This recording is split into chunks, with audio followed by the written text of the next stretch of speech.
오늘 말씀은 로마서 11장 25절에서 36절 말씀입니다. 로마서 11장 25절에서 36절 말씀인데 우리 제가 한번 읽어보겠습니다. 11장 25절에서 36절입니다. 형제들아, 너희가 스스로 지혜 있다 하면서 이 신비를 너희가 모르기를 내가 원하지 아니하노니 이 신비는 이방인의 충만한 수가 들어오기까지 이스라엘의 덜어는 우둔하게 된 것이라. 그리하여 온 이스라엘이 구원을 받으리라. 기록된 바 구원자가 시온에서 오사 야곱에게서 경건하지 않은 것을 돌이키시겠고 내가 그들의 죄를 없이 할 때에 그들에게 이루어질 내 언약이 이것이라 함과 같으니라. 복음으로 하면 그들이 너희로 말미암아 원수된 자요 택하심으로 하면 조상들로 말미암아 사랑을 입은 자라. 하나님의 은사와 부르심에는 후회하심이 없느니라. 너희가 전에는 하나님께 순종하지 아니하더니 이스라엘이 순종하지 아니함으로 이제 긍휼을 입었는지라. 이와 같이 사람들이 순종하지 아니하니 이는 너희에게 베푸시는 긍휼로 이제 그들도 긍휼을 얻게 하려 하심이라. 하나님이 모든 사람을 순종하지 아니하는 가운데 가두어 두심은 모든 사람에게 긍휼을 베풀려 하심이로다. 깊도다 하나님의 지혜와 지식의 풍성하며 그의 판단은 헤아리지 못할 것이며 그의 길은 찾지 못할 것이로다. 누가 주의 마음을 알았으며 누가 그의 모사가 되었느냐. 누가 주께 먼저 드려서 갚으심을 받겠느냐. 이는 만물이 주에게서 나오고 주로 말미암고 주에게로 돌아갑니다. 그에게 영광이 세세히 있을지어다. 아멘. 아멘. 예, 우리 오늘 말씀 제목 한번 또 읽어볼까요? 시작. 인류 구원의 신비, 긍휼로 품으시는. 예, 오늘은 하나님의 이 인류 구원의 신비에 대해서 그 인류 구원의 신비는 한마디로 긍휼로 품으시는 사랑이다 하는 게 이 말씀 제목에 딱 들어와 있는 것 같습니다. 어제 말씀이 혹시 기억나십니까? 우리가 이렇게 나이가 들수록 어제 것을 잘 또 한번 떠올려 보고 또 그리고 그것을 한번 생각해 보면 우리의 좀 이렇게 연약해지는 기억력을 그래도 좀 보완할 수 있지 않을까 싶습니다. 그래서 오늘 또 이렇게 어제 말씀을 한번 떠올려 보면 좋을 것 같습니다. 어제는 제가 이런 말씀을 드렸습니다. 이스라엘이 하나님의 복음을 거절함으로써 일어난 두 가지 결과가 있다 이런 말씀을 드렸습니다. 그 11장에 보면 하나님의 구원이 이 유대인이 복음을 거절함으로 말미암아서 그 이방인들에게 넘어갔다 하는 말씀을 드렸습니다. 그래서 그 증거가 바울의 1, 2, 3차 전도 여행으로 말미암아 일어난 그 이방인들의 아주 대규모 회심이었습니다. 그래서 바울의 1, 2, 3차 전도 여행의 결과로 안디옥과 또 비시디 안디옥과 데살로니가와 또 빌립보와 또 고린도 같은 곳곳에 이렇게 이방인들의 교회들이 생겨난 것입니다. 그래서 유대인들이 복음을 거절한 것으로 어떤 하나님의 뜻이 좌절하고 실패한 것 같았는데 오히려 그것이 이방인들이 대량으로 회심하고 돌아오는 그런 놀라운 역사가 일어난 것이죠. 그리고 두 번째 결과는 뭐라고 말씀드렸느냐면 이방인들이 복음을 영접하고 돌아오는 것을 본 상당수의 유대인들이 시기가 나서 상당수의 유대인들이 예수님을 믿게 되었다 하는 것이라고 했습니다. 유대인들이 예수님을 배척하고 그럼으로써 하나님의 유대인을 통한 구원 역사가 실패한 것처럼 보였는데 오히려 이를 통해서 하나님의 그 구원 역사가 이방인 가운데서도 일어나고 유대인들을 속에서도 일어나게 되는, 그래서 결과적으로는 이방인도 구원을 얻고 유대인도 구원을 얻는 그런 놀라운 이런 결말이 이렇게 펼쳐지게 된 것입니다. 이를 통해서 우리가 어제 제가 말씀드린 것은 하나님의 역사는 결코 실패하지 않는다. 유대인들을 향한 하나님의 역사는 실패하지 않는다. 우리 로마서 8장에서 본 것처럼 기품이나 높음이나 어떤 세상의 어떤 권세도 우리를 그리스도의 사랑에서 끊을 수 없다라고 말을 했는데 그 말씀대로 유대인들을 향한 하나님의 이런 선택의 역사는 실패하지 않았다 하는 것을 보면서 우리가 어떤 경우에도 낙심하지 말고 또 좌절하지 말고 하나님의 이 실패하지 않는 역사를 믿음으로 살아야 되겠습니다 라고 말씀을 드렸습니다. 기억나시죠? 네. 네, 그래서 어제 하루 실패하지 않으신 하나님 붙들고 소망을 많이 품으셨습니까? 네. 네, 우리가 그래서 큐티는 하루에 아침에 한 번만 한다 하는 생각을 버리셔야 됩니다. 큐티는 하루에 이렇게 아침에 한 번 하고 또 점심 때 한 번 또 떠올리고 자기 전에 또 한 번 떠올리면서 정말 그 복 있는 사람이 주야로 말씀을 묵상하는 자라고 했던 시편 1편 말씀처럼 하루에 이렇게 3번 이상 아니 매 시간 이렇게 떠올리면서 사셔야 됩니다. 그것이 그리스도인들이 삶을 살아가는 방식인 것 같습니다. 그래서 오늘 본문도 어제 이어서 이 하나님의 그 놀라운 구원 역사, 이스라엘의 어떤 불순종으로 말미암아 그 실패한 것 같았던 그 구원 역사가 실패한 것이 아니라 이스라엘도 이방인도 구원을 얻고 이스라엘도 구원 얻는다 하는 것을 한 번 더 확증하면서 이렇게 찬양하는 내용입니다. 우리 25절, 26절을 한번 같이 읽어보시겠습니다. 25절, 26절입니다. 시작. 형제들아, 너희가 스스로 있다면서 이 신비를 너희가 보기를 내가 원하지 아니하노니 이 신비는 이방인의 충만한 수가 들어오기까지 이스라엘에 도전하게 된 것이라. 그리하여 온 이스라엘이 구원을 받으리라. 기록된 바 구원자가 시온에서 오사 야곱에게서 경건하지 않은 것을 돌이키겠고. 여기에 보면 25절에는 이스라엘이 이방인의 충만한 수가 들어오기까지, 구원으로 들어오기까지죠. 구원받기까지 더러는 유대인들이 우둔하게 되겠지만 결국 26절에 보면 결국에는 온 이스라엘이 구원을 받는다 하면서 하나님께서 그 시온에 오사 야곱에게서 경건하지 않은, 야곱은 이스라엘을 가리키죠. 이스라엘 가운데서 경건하지 않은 것을 돌이키시고 그 결과 26절 앞부분에 온 이스라엘이 구원을 받는다 이렇게 한 번 더 선언합니다. 그래서 이스라엘이 처음에 복음을 거절하고 또 많은 수가 우둔하게 되겠지만 그러나 이방인의 충만한 수가 구원을 얻게 되면 그 다음에는 온 이스라엘도 구원을 받게 된다 하는 것입니다.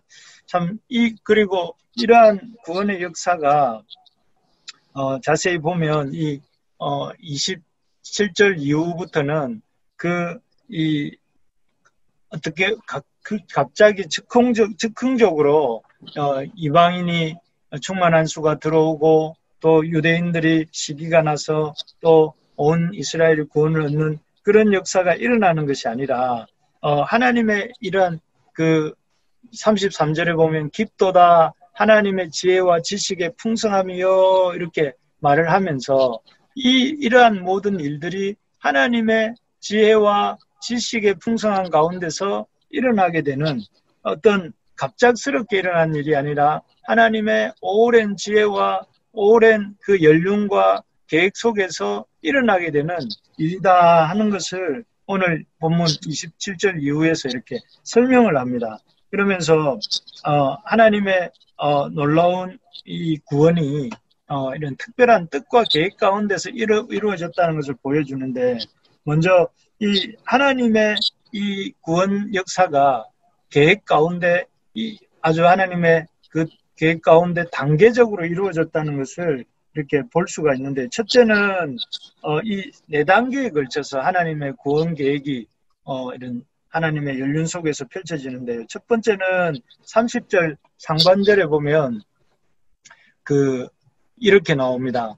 너희가 전에는 하나님께 순종하지 아니하더니 라고 되어 있습니다.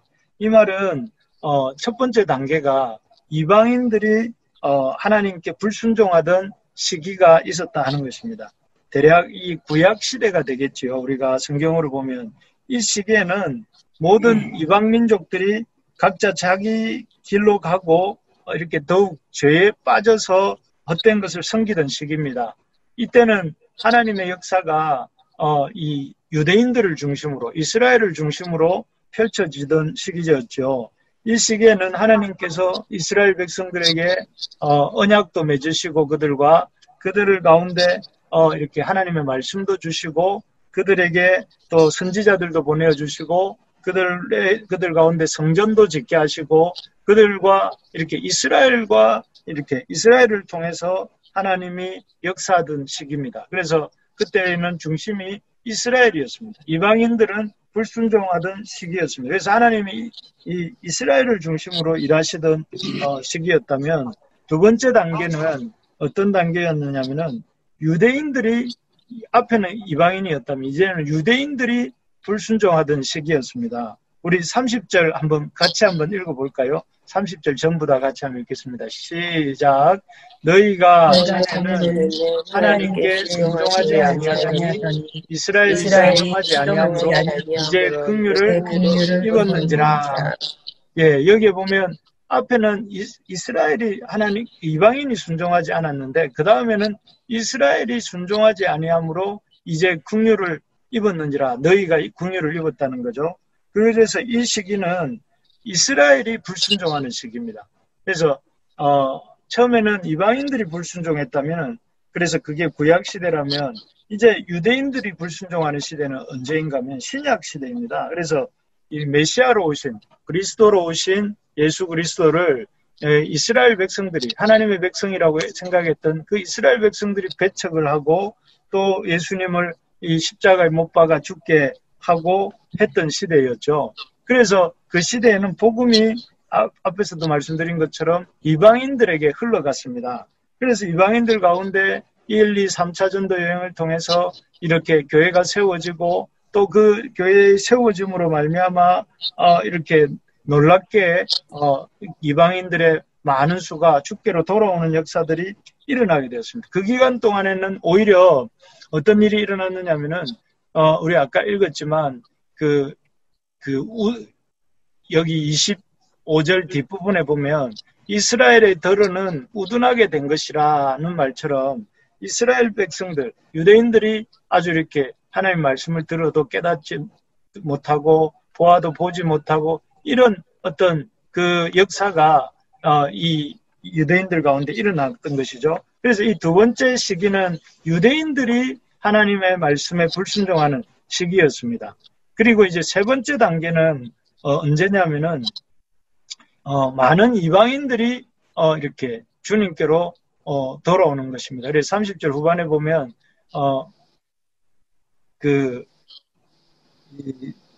이방인들이 유대인들이 불순종하고 그리고 동시에 이 세 번째 단계는 많은 이방인이 긍휼을 베푸는 시기입니다. 그래서 이 지금의 우리 시대죠.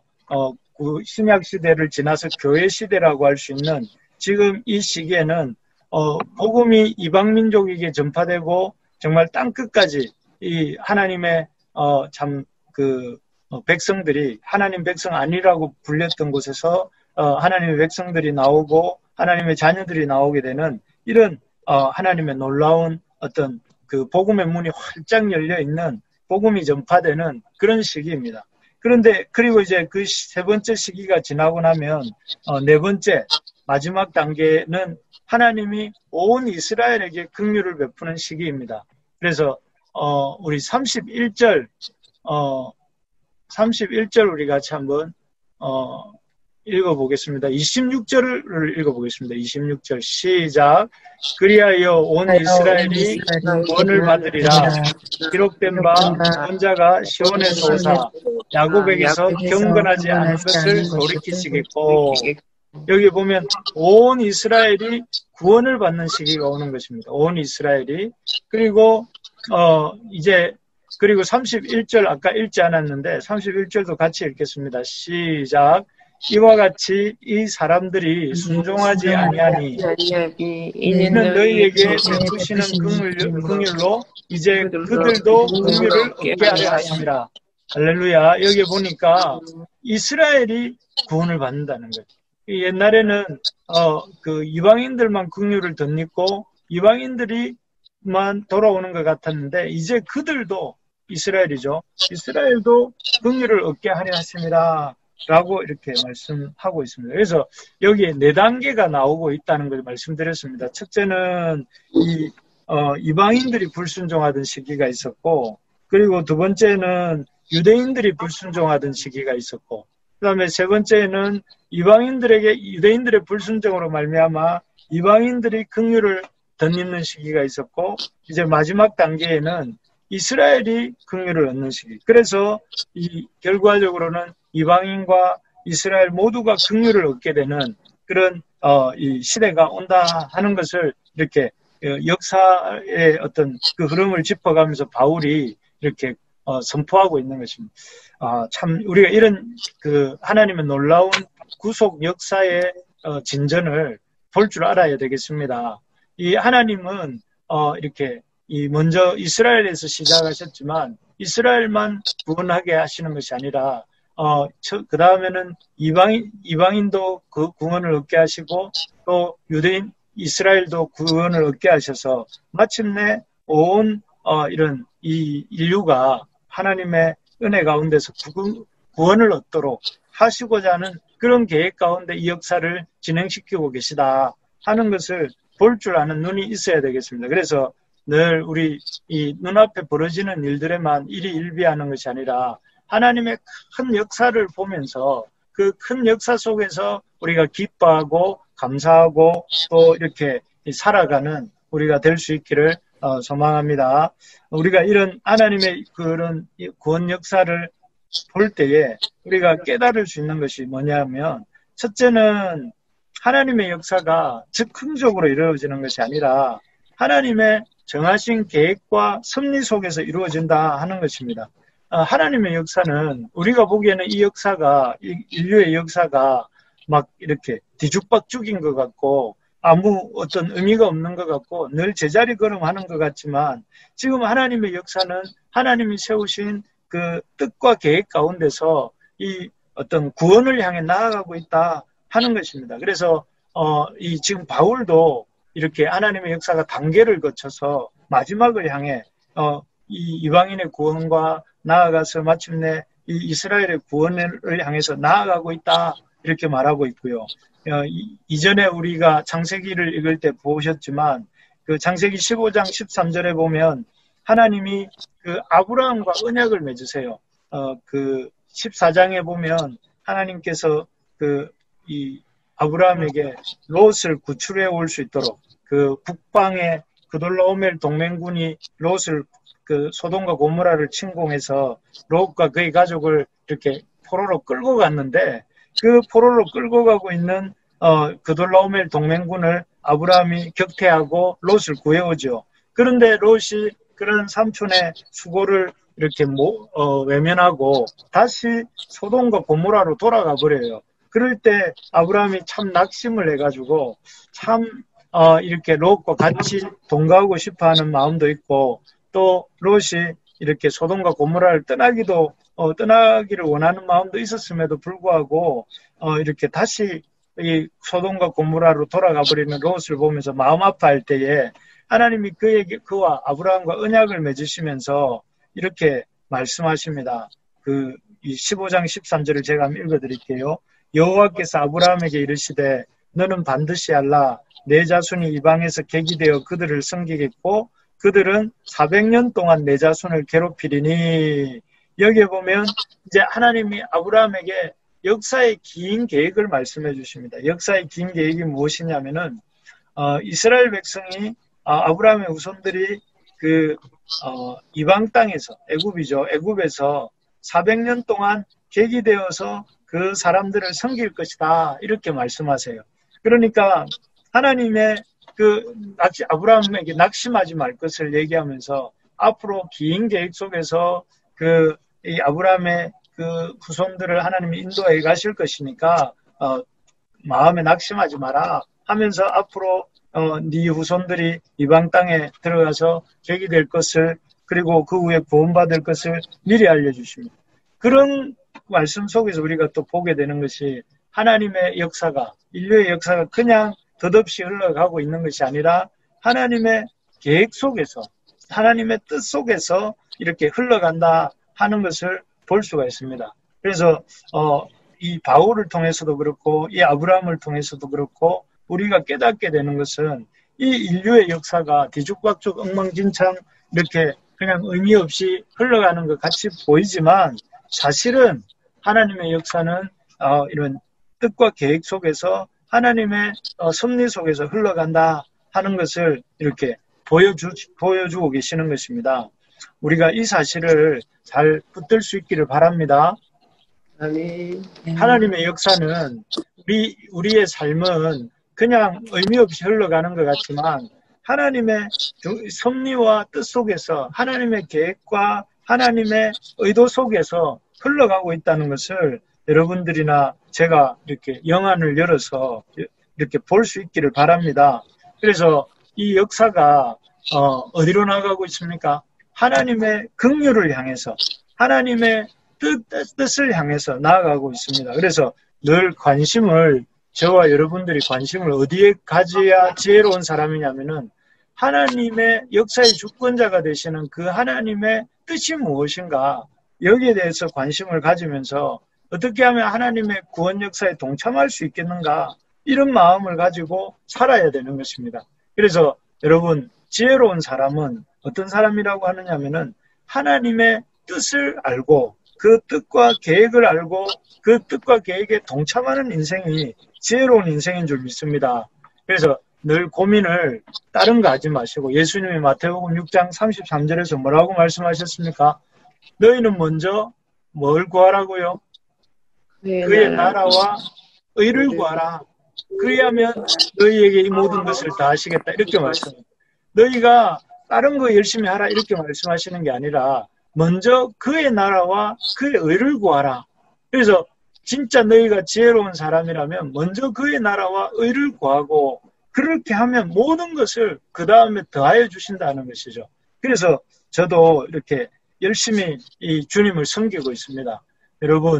여러분들 이 참 지혜로운 인생 되시기를 축복합니다.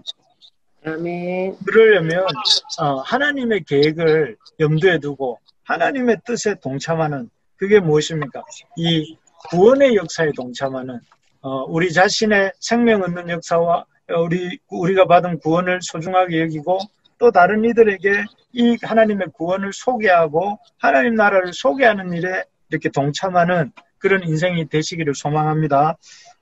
두 번째로 보면 우리가 하나님의 이 놀라운 구원 역사를 보면서 이렇게 깨닫는 것은 앞에 얘기한 거하고 비슷한 것인데요. 그것은 하나님이 역사의 주관자이시다. 역사의 주권자이시다. 역사의 왕이시다 하는 것입니다. 우리 이 하나님의 이 역사가 계획대로 하나님의 뜻대로 계획과 섭리대로 이루어진다 하는 것과 동시에 같은 말이지만 조금 다르게 각도에서 보면 또 하나님이 이 역사의 주관자시다 하는 것이죠. 이 얼마나 놀랍고 놀라운 사실인지 모릅니다. 이 역사가 그냥 이렇게 흘러가는 것 같지만 또 그리고 세상의 왕들이 이 역사를 주관하는 것 같지만 사실은 이 역사의 주관자는 누구냐면은 여호와라는 것입니다. 그래서 36절을 우리 한번 읽어보겠습니다. 36절입니다. 시작. 이는 만물이 주에게서 나오고 주로 말미암고 주에게로 돌아가니라. 그에게 영광이 세세에 있을지어다. 아멘. 이 바울의 마음속에서 감탄이 쏟아져 나오고 있죠. 깊도다 이렇게 33절에부터 시작하면서 그러면서 이는 바울이 아주 이렇게 깊이 주님의 역사를 살펴보면서 깨닫게 된 놀라운 사실이 뭐냐면은 만물이 주에게서 나오고 주로 말미암고 주에게로 돌아갑니다. 그에게 영광이 세세에 있을지어다. 아멘. 이게 어찌 보면 바울이 참 그 하나님의 이 왕되심, 하나님의 주되심, 하나님의 그 주권자 되심을 깊이 깨달은 바울의 그 영혼에서 나오는 그런 이 고백이 뭐냐면은 만물이 주에게서 나오고 주로 말미암고 주에게로 돌아갑니다. 여러분, 이 역사가 어디서로부터 어디로 왔다가 어디로 간다고요? 주님께로부터 왔다가 주님으로 인해 진행되다가 주님께로 돌아간다 하는 것입니다. 그래서 이 역사의 주관자가 누구라는 말입니까? 우리 주님이 왕이시다. 이 역사의 주관자가 주님이시라는 것입니다. 그래서 여러분, 이 역사를, 우리의 인생살이를 잘 사는 사람이 누구란 말입니까? 하나님의 주되심을 인정하고 사는 사람, 하나님의 왕되심을 인정하고 사는 사람. 그래서 저와 여러분들 이 새벽마다 이렇게 기도에 나와서 주님 앞에 기도하고 있는 거 아닙니까? 이거를 우리가 이렇게 우리 아이들에게 가르치고 우리의 삶의 어떤 중심되는 가치로 놓고 살아가는 우리가 되기를 바랍니다. 그리고 그 왕되신 주님이 우리에게 베풀고자 하시는 게 뭐냐면은 긍휼이라는 것입니다. 그래서 32절 우리 한번 읽어보겠습니다. 시작. 하나님이 모든 사람을 순종하지 아니하는 가운데 가두어 두심은 모든 사람에게 긍휼을 베풀려 하심이로다. 아멘. 하나님이 왕이 되시는데 그 왕이 되신 하나님이 어떤 이렇게 목적을 갖고 계시냐면은 모든 사람에게 긍휼을 베풀어 주시고자 한다. 하나님께서 모든 사람에게 이렇게 이 하나님의 놀라운 그 은혜를 이렇게 베풀어 주시려고 한다 하는 것입니다. 그래서 여러분, 이 역사는 우리 눈으로 볼 때는 참 혼돈이고 늘 약육강식인 것 같지만 하나님의 역사는 어디로 올라가느냐면은 하나님의 긍휼을 향해 나아가고 있습니다. 그래서 하나님이 우리를 향해서 그 긍휼을 갖고 계시다는 것은 우리에게 선한 의지를 가지시고 우리에게 자비를 베푸시고 우리를 향하여 하나님의 그 사랑을 베푸는 쪽으로 흘러가고 있다는 것입니다. 그래서 참 이것이 기쁨입니다. 기쁨이 되고 감사가 되죠. 이 역사가 그저 이렇게 잔혹한 이 약육강식으로 이렇게 흘러가는 것이 아니라 하나님이 주관자가 되시고 왕이 되셔서 이 선한 쪽으로 흘러가게 하신다는 것입니다. 그래서 여러분들이나 제가 주님께로 돌아왔을 때에 주님께서는 우리 각자의 인생을 이렇게 자비를 베푸시는 쪽으로 또 합력과의 선을 이루시는 쪽으로 또 우리에게 긍휼을 베푸시는 쪽으로 우리의 인생을 진행시켜 가고 계시다는 것이 참으로 소망이 되는 줄 믿습니다.